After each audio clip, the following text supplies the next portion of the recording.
Hey everybody, welcome back to the channel. It's your friendly neighborhood Saskatchewan guy, Ironman 3406. If this is your first time tuning into the channel, my name's Nathan. Really appreciate you stopping by. I'm back out here in Devon, Alberta, out at the same site where we got the big old Rego Giant going. And this weekend's project is to get these Hopto 1900 excavators fired up. The one with the stick and the boom and everything, or the bucket on it, is probably going to be the first one that we get fired up, and then we'll see if we can't tackle the second one. So they are a Warner and Swayze H1900 Hopto, and they weighed 103 tons. Carried about a 5-yard bucket. They were powered by two 8V71s, just like the Rego Giant. That totaled about 616 horsepower. Then there was 4 gear pumps, and I'll climb up and show you guys where all these pieces are. But 4 gear pumps, 2 off each engine, delivered 296 gallons per minute to the implements at about 2700 psi. It had a digging depth of 35 foot 7 inch, and at ground level it could reach 48 feet 10 inches out from itself. And for lift capacity, in a 15-foot radius, it would lift 58,900 pounds. So those are some of the specs on the Hopto. Now I'm going to do a little walk around on this one here because it's kind of unique with the undercarriage setup, being that it's raised up compared to this one. So we will get at that. So this 1900 that's up on the higher tracks was owned by Honeset Pipelines in here in Alberta, and they needed it raised to work in the Peace River. So believe it or not, there's another set of stilts that this thing sat on yet, that, you know, sat it way up. I got some pictures I'll insert so you guys can see just how high it was with the stilts on, and it brought it up so they could work in the river without the body of the excavator or the house being underwater. Actually, the stilts are here, so I will walk over there and show you what the stilts look like too, so that you can see it and compare it to the pictures. So hang tight. Okay, so I'm out in the laydown area here, and this contraption here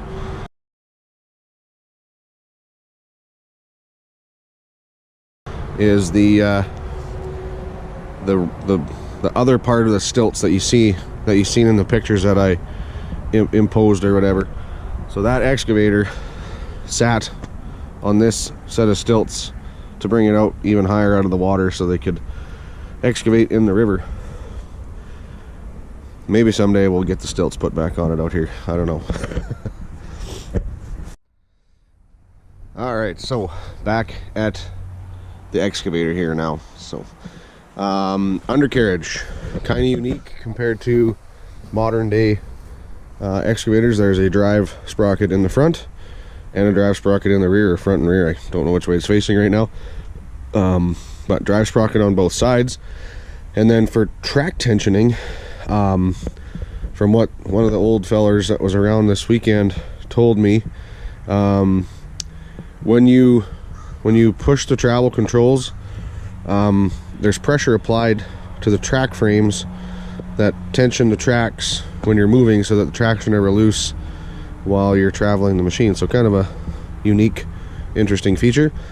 These are D9 chains off of like a D9 1960s D9 pitch and whatever for the tracks. Get underneath here. The nice thing about this thing being so high, it's pretty easy to walk under. You can see the swing gear all externally exposed on this this machine, and then you got all your hoses and whatnot for the track drives. There would have been tin on those at one point, but it's since gone missing. It's not going back into the river to do work ever again, so if we decide to someday put tin on it, I guess we'll do that, but for now it's fine. The counterweight is hydraulically removable. You can see it better on this one that's lower to the ground. It's a big hydraulic cylinder in there that will lower the counterweight so that you can unbolt it for transport to make it a little lighter, because, well, as I said, it's a heavy machine. 103,000 or 103 tons, pardon me. So if we go to this side here, you'll see the gear for the swing right there comes through. So she doesn't have an enclosed swing gear like a modern excavator does. All right, so now we're up on top of the beast, and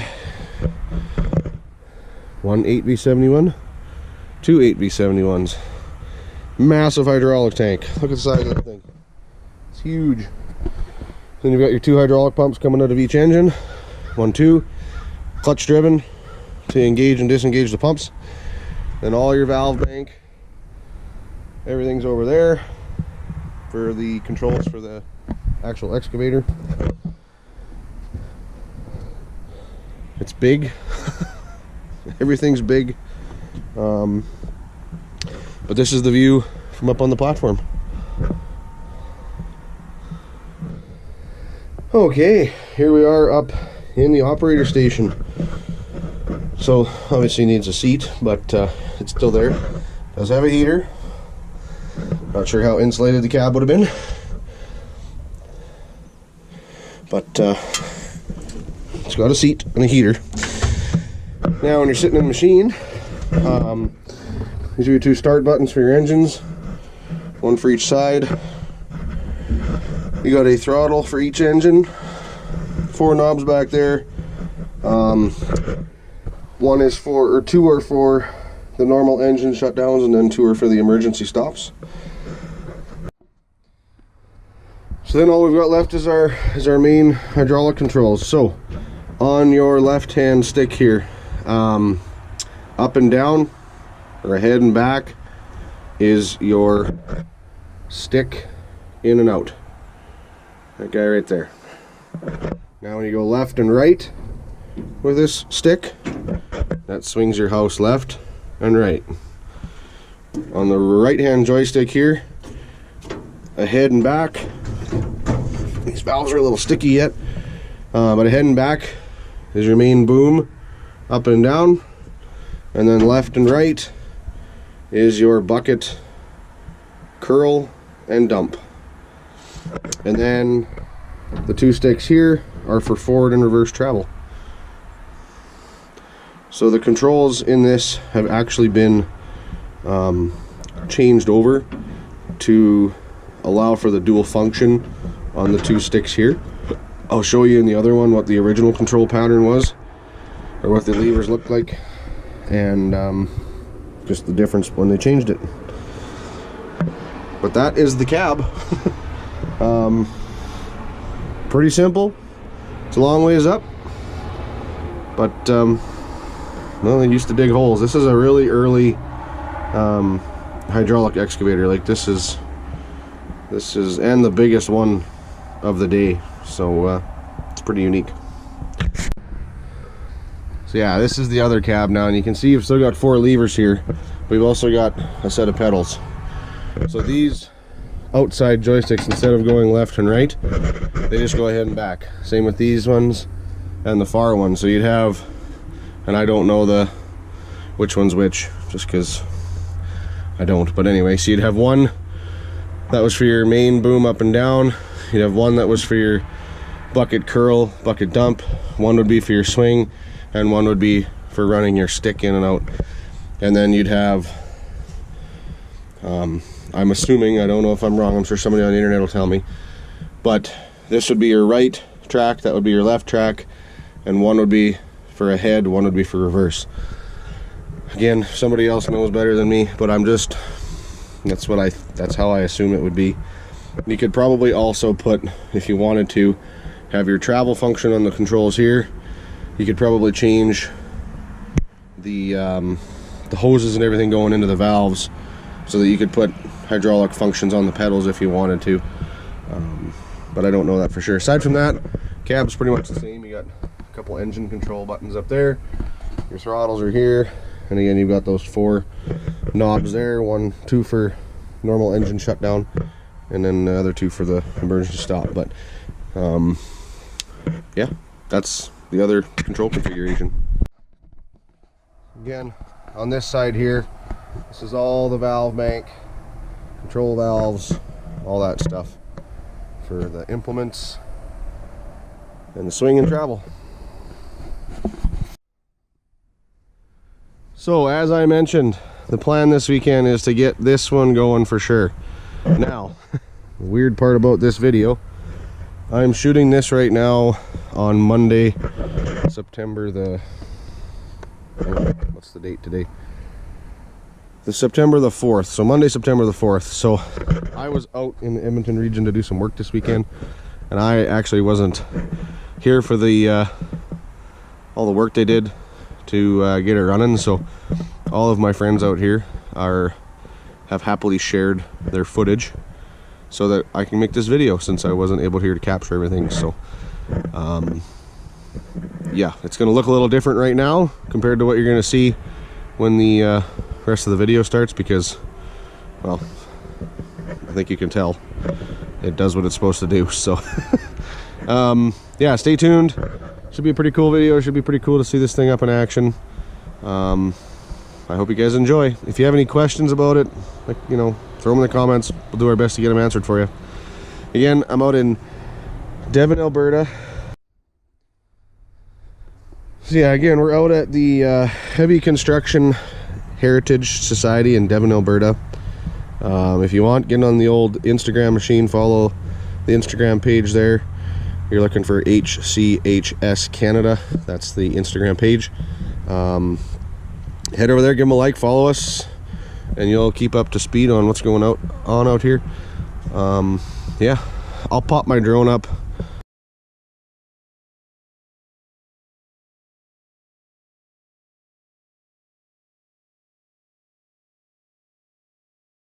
before I leave here today to get a little aerial of the site here. Give you a little sneak peek of the rest of the stuff that's here. But aside from that, enjoy the video of getting this thing up and running.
It ain't mine, but I hang on to it.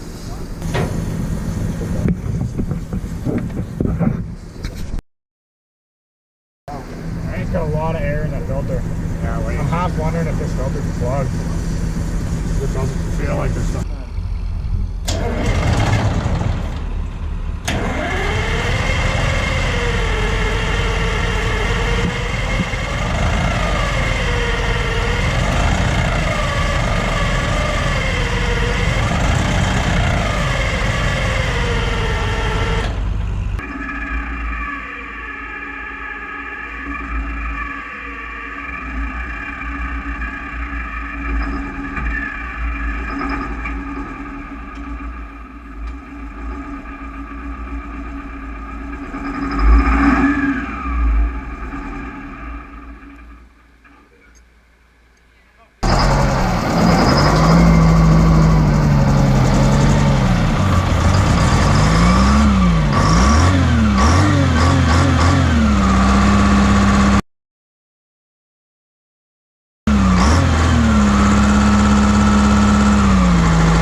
Well, I'm in a Hopto 1900.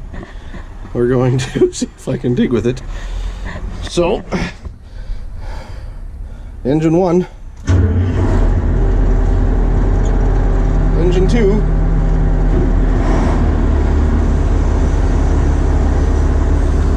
okay, everything's running.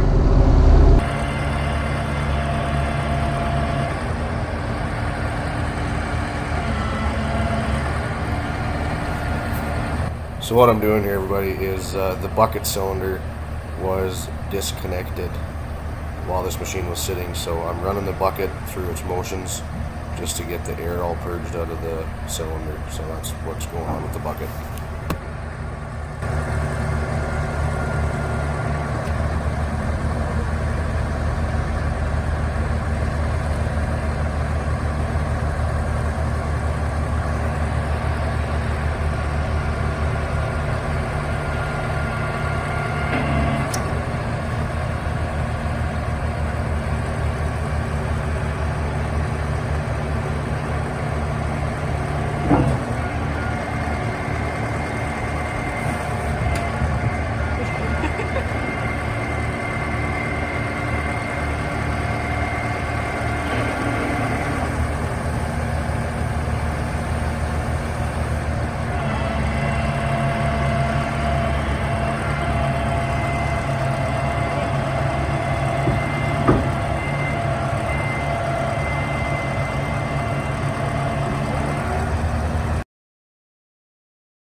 Sorry everybody, I do not know what happened to the audio here in this clip, but this is just the first time the tracks are moving in about 20 years.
No. No, it's It's worse.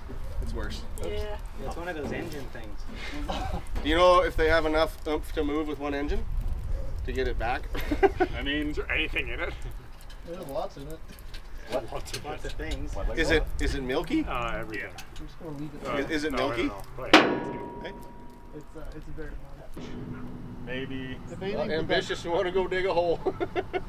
I kind of thought you were just going to dig a hole right I think maybe that's what I should have done now. Hindsight 2020. at least when high brakes should have small brakes. Hey.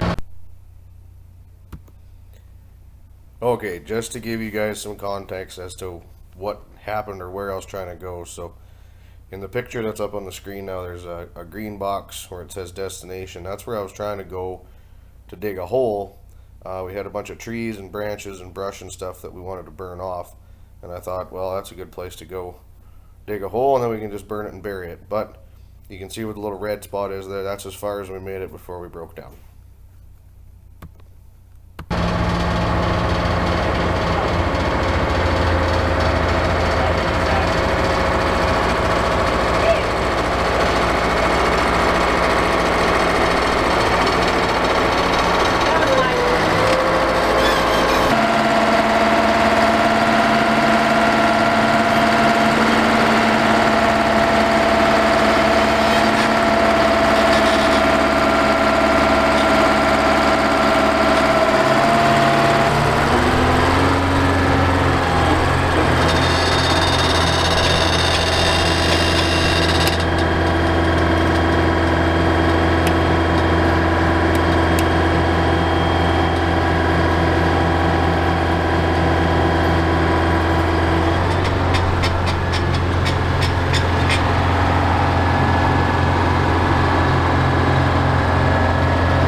So cheated.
Okay, so this is the next day after I broke it.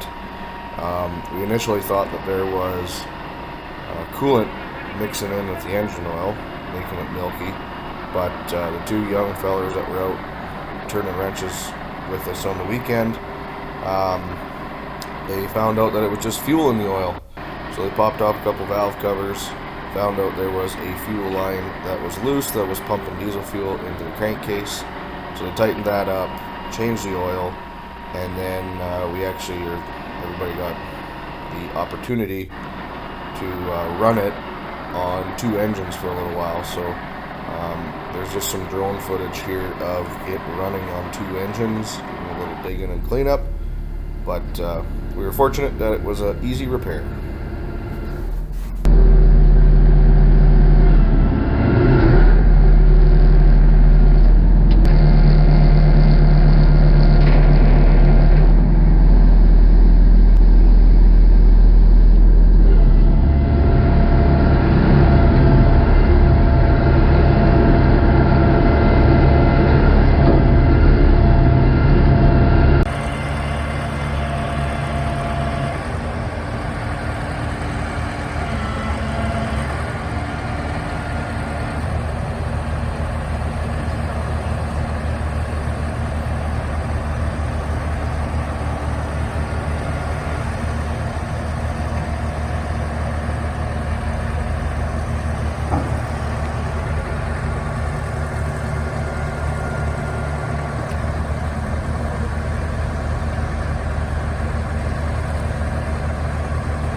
Well, how about that, everybody? The old Hopto 1900 awakened and moved some dirt. I hope you enjoyed watching.